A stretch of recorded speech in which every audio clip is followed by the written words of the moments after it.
はい、サソリ座の皆さんこんばんは。アストロカウンセラーのターラです。いつも動画のご視聴ありがとうございます。今回は2025年の上半期のテーマをタロットカードで見てみたいと思います。これは1月から6月までを順番にどのようになっていくか見ていくというよりは、半年間のこの上半期まとめてどのような部分が一番光ってるかとか、どこに一番気をつけたらいいかというように、ご自身のことや人間関係やお仕事、お金、健康なんかいろんな分野において解説していきたいと思います。よろしくお願いします。では早速いきます。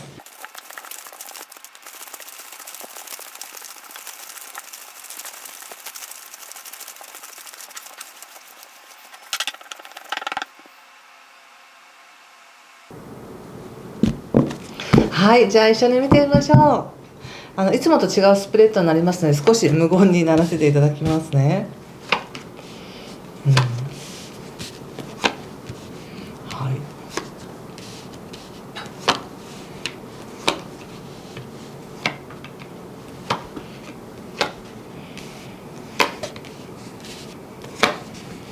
はい、上半期のテーマはジャッジメント101です。なるほど。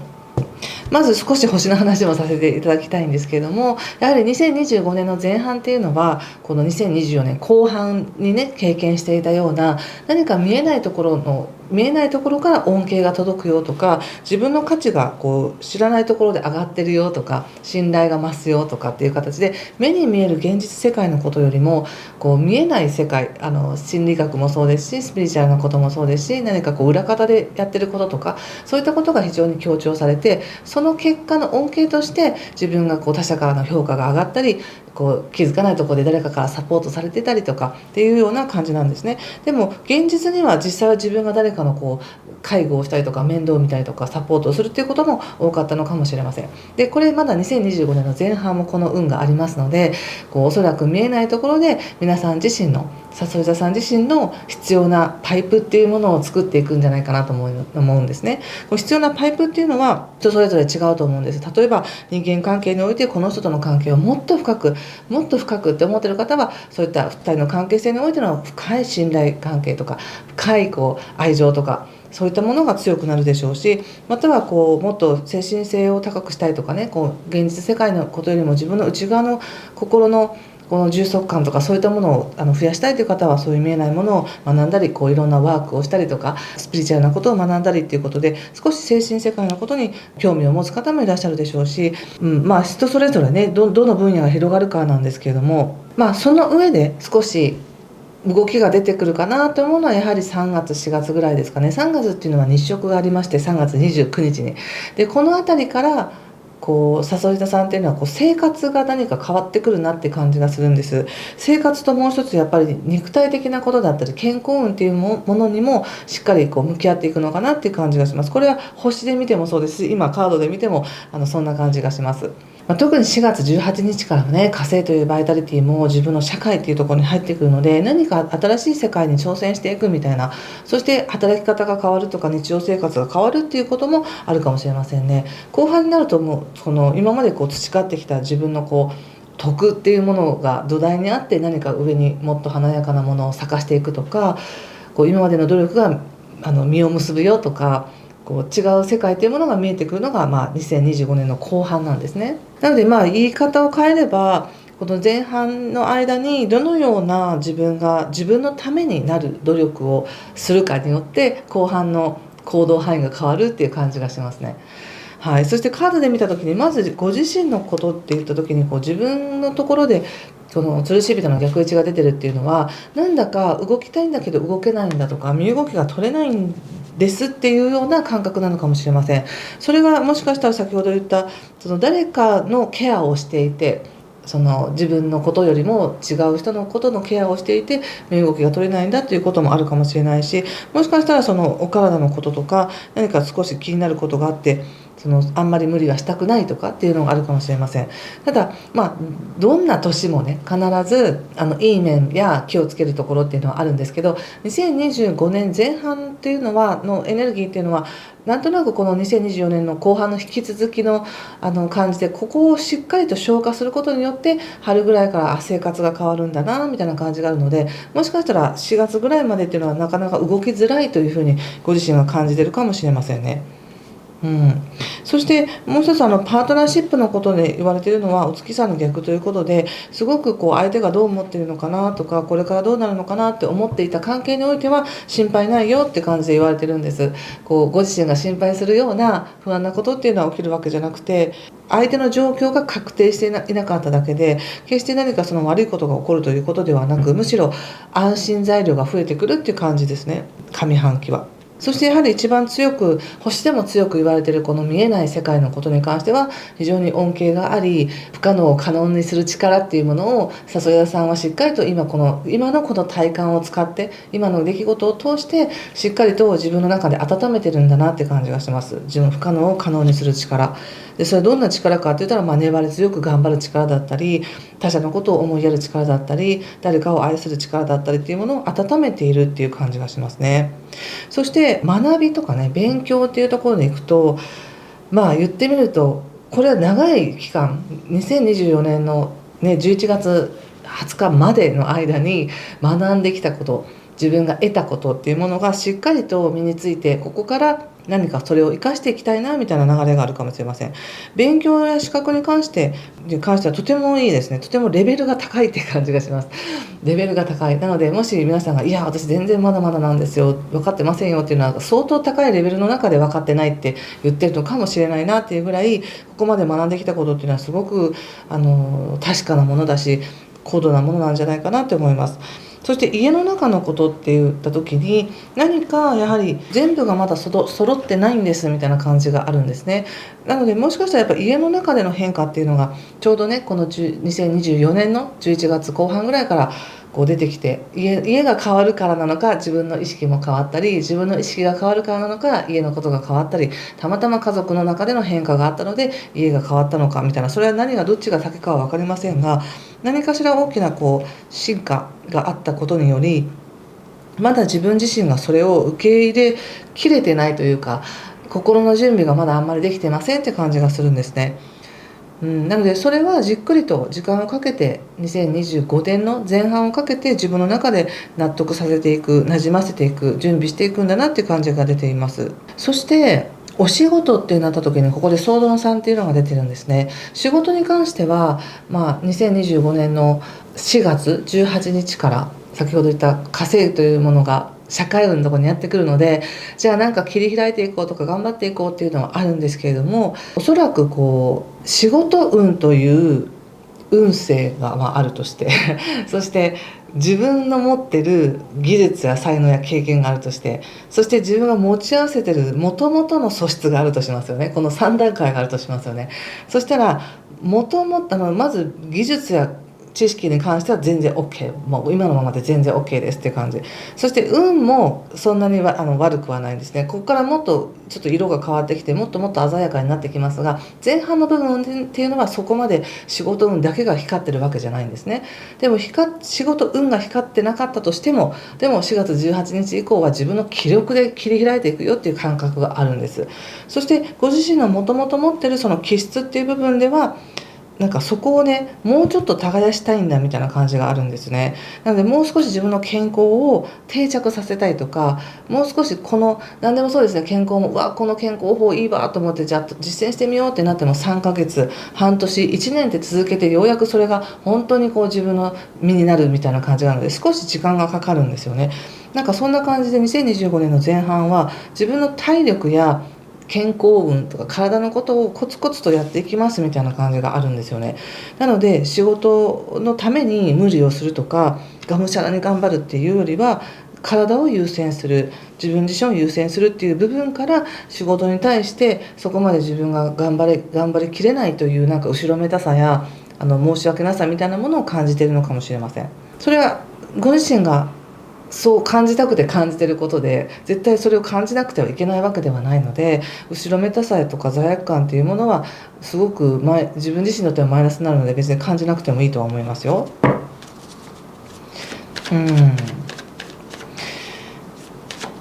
すごく知識とか経験っていうものが高いがゆえに、本当はもうちょっとここまでできるんだとか、本当はもうちょっとこんな風にしたら仕事に没頭できるんだけど、何か今足かせとなってできない自分がいるんだっていう思いがあり、だからこそ少し悔しい気持ちなのか、仕事だけに没頭できない感覚っていうものがあるのかもしれません。ここでもまたカップの5っていうのが出て、カップの5っていうのも結構なんだかんだで家族のことが原因で自分は自分の夢を諦めるみたいな、そんな感じの意味もあったりするので、そのままではないですけれども、何かしら別の要因、環境的別の要因から自分が思うように動けないや思うようにできないということに対しての少し後ろめたさというか、そういった感覚っていうものが仕事に対してありますね。逆もありかもしれませんよね。仕事を本当はもう早く区切りをつけて辞めたいんだけれども、家族がいるし、そんな簡単には辞められないみたいな思いもあるかもしれませんね。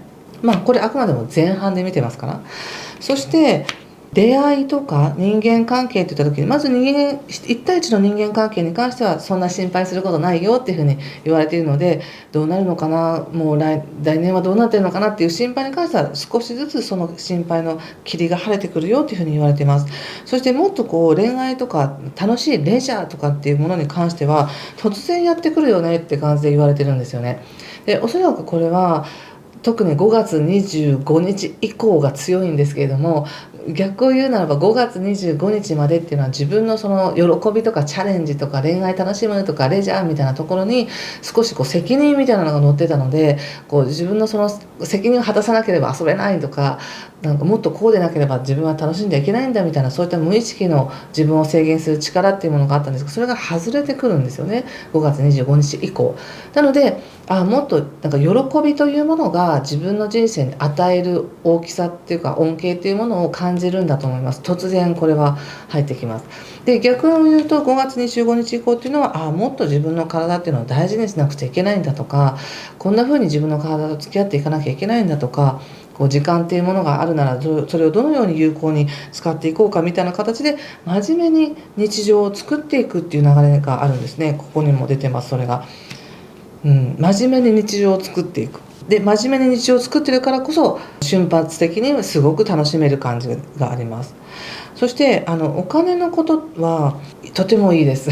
とてもいいんです。っていうのが、さっき言った見えない恩恵とつながるっていう感じなので、これまで積み上げてきたものが自分に入ってくるみたいな感じがあるんですね。これは徳もそうなんです。要するに自分が日々の陰徳を積んでることによって、大変な時とか大事な時にその恩恵がちゃんとやってくるよっていうことのように、まるで今までコツコツ頑張ってきたことで貯めてきたものっていうものが満期になって入ってくるとか、そういった保険金が入ってくるとかっていう株が入ってくるとか、そういうのももしかしたらタイミングとしてあるのかもしれませんし、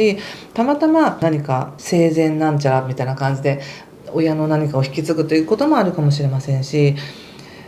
お金に関しては悪くないんですよね。要するにこの金がいい時っていうのは、自分がすごく稼げるとかね、自分の手腕次第で営業力次第ですごく収益変わりますっていう方にとってはとてもそれはうまくいくと思います。で、いや私お給料変わりませんよっていう方もですね、その自分が日々稼ぐお金ではない今まで積み上げてきたお金とか、何か背後にあった恩恵みたいなものがお金として入ってくるかもしれないという感じなんですね。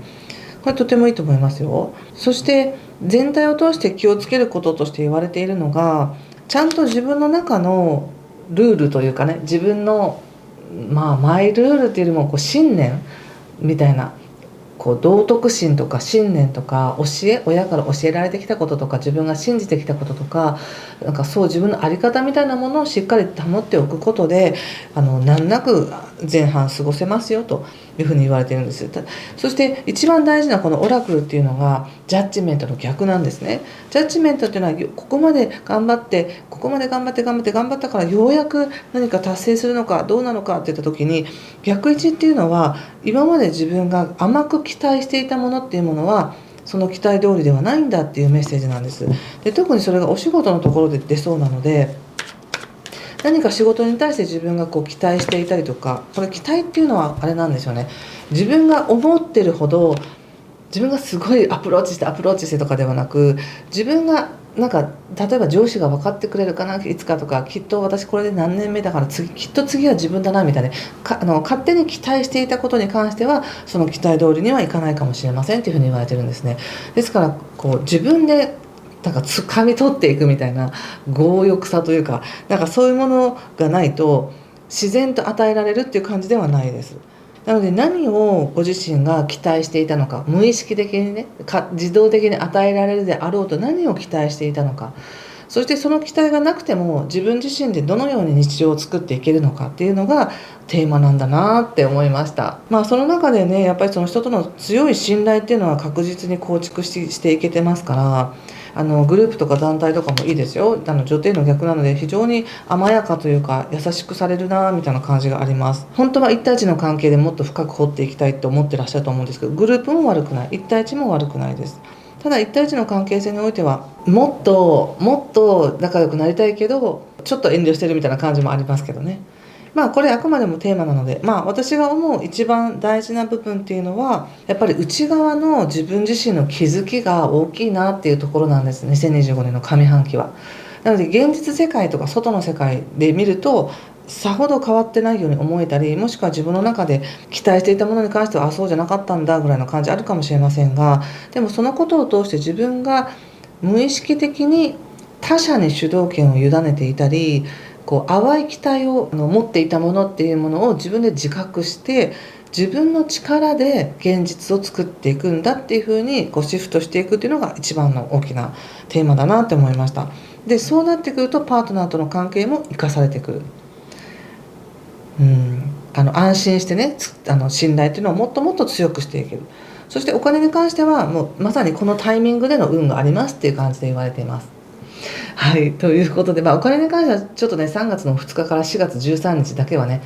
金星も逆行しますので少しやり取り気をつけていただければと思います。はい、ということでもし星のこともう少し詳しく知りたいなという方は PDF 版のさそり座さんの PDF 版がありますのでそちらでご覧いただければと思います。もう一枚ちょっと最後のオラクルカード引いてみましょうか。